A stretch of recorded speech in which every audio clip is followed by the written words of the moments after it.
To the appointment of Her Excellency Lady Bianca Ojukwu, Nigeria's former ambassador to Spain and permanent representative to the World Trade Organization, led to the release of Mazi Nnamdi Kanu, leader of the proscribed IPOB.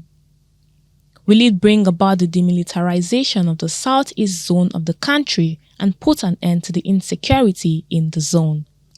These are the questions agitating the minds of many people, and why her appointment as the Minister of State for Foreign Affairs has attracted perhaps the most diverse comments and attention. It is a common knowledge that Lady Bianca has persistently called for the release of the detained IPOB leader. For instance, the release of Nnamdi Kanu was the high point of her keynote address at the 2023 Annual National Conference and Convention of the American Veterans of Igbo Descent in Dallas, Texas in US. Similarly, at the 2024 edition of the Annual National Conference and Convention of the American Veterans of Igbo Descent, she reiterated the call for Nnamdi Kanu's release. Noting that opportunistic criminal elements within Igbo land were hiding under the separatist agitation bandwagon to commit heinous crimes. She argued that once Nnamdi Kanu is set free, the security situation in the southeast would greatly improve.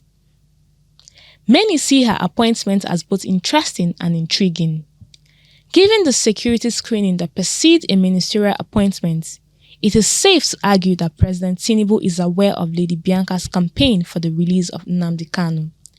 This raises some pertinent questions. Does Tinubu plan to release Mazi Nnamdi Kanu to Bianca as a way of achieving the pacification of the aggrieved Igbo race and bringing about the much-expected healing that has eluded the country 54 years after the end of the Nigerian Civil War? Is Tinubu using Lady Bianca's membership of his cabinet to validate the continued detention of Mazi Nnamdi Kanu? Or is the president out to demystify the Ojukwu family by pitting Lady Bianca herself, the scion of the illustrious Christian Ono family of Enugu, against the Igbo race, who generally feel that the civil war is still being persecuted against the Igbo through various policies of exclusion and marginalization? Thus, while some commentators read politics into the appointment, others see it differently depending on the perspective they are speaking from. There are people from the southeast who believe that Lady Bianca's acceptance of the appointment is a slap on the reputation of her late husband, the late Biafran leader Chief Chukwuemeka Ojukwu, and all that he stood for. But are they right? Didn't Ojukwu aspire to go to the Senate? Didn't he run for president of Nigeria? A school of thought has it that President Tinubu could be aiming to use the appointment as a strategy to continue detaining Nnamdi Kanu.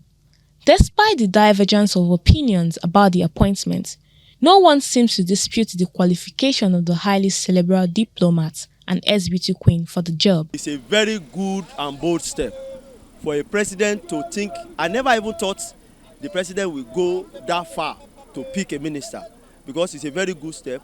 One, I said we need peace.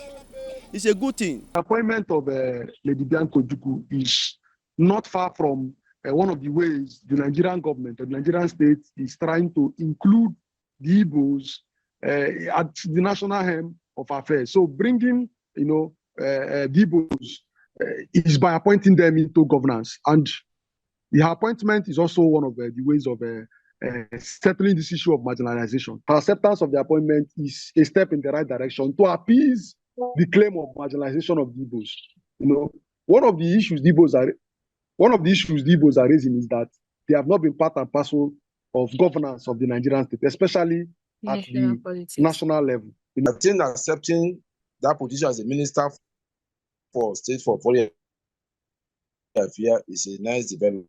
Not even to the regions of Southeast alone, to Nigeria as a nation. There are those who believe that Bianca Ojukwu's appointment, if properly utilized, can whet the ground for the release of the leader of the proscribed indigenous people of Biafra, Nnamdi Kanu. Their confidence may not be misplaced. At the 13th memorial of Dame Chukwuemeka Odumegu's death in Owerri last November, Lady Bianca said that she believed that President Tinubu understood the importance of releasing Nnamdi Kanu.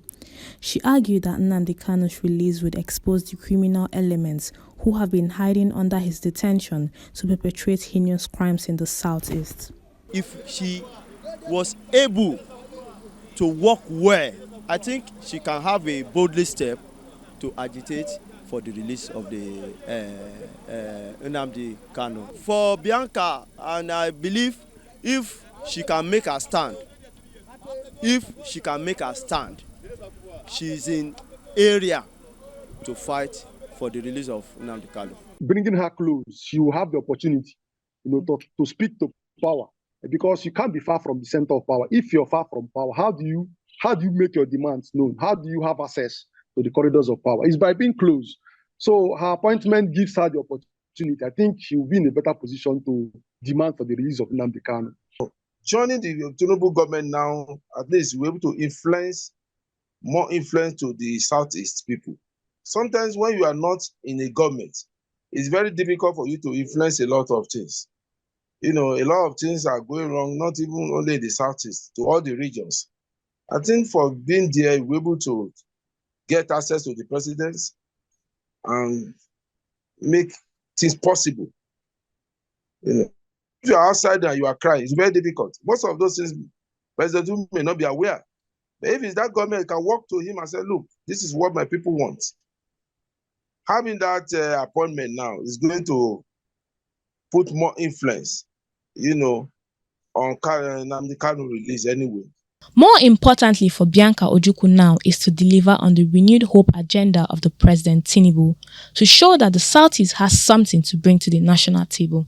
Let her make her token and do the needful for herself. Many people from the Southeast region believe that the appointment of Bianca Ojukwu as the Minister of State for Foreign Affairs does not address the underlying issues that the Southeast has raised for decades, which is the systematic discrimination, political exclusion, and economic marginalization. There should be a concerted effort by the federal government or the Nigerian government to look at some of the demands of the legitimate demands of the Igbos, the Southeasterners, and see how to readdress it. It's not just a mere appointment. Appointment alone is a step in the right direction, but it is not just what the Igbos want. Apart from the release of Nnamdi Kanu, there are other civil war hangovers, civil war memories lurking around in the minds of people in the Southeast.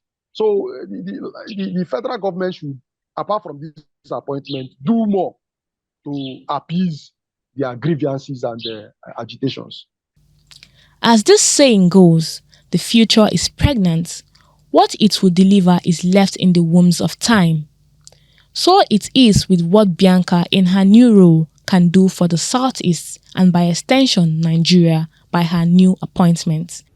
That said, the question agitating minds of many Nigerians, particularly people of the Southeast extraction, are: will President Tinubu, through the Attorney General of the Federation, Chief Lateef Fagbemi, a senior advocate of Nigeria, extend to Nnamdi Kanu the same reprieve granted to both Omoyele Sowore and Sunday Igboho, who were also standing trial for alleged treason at different times?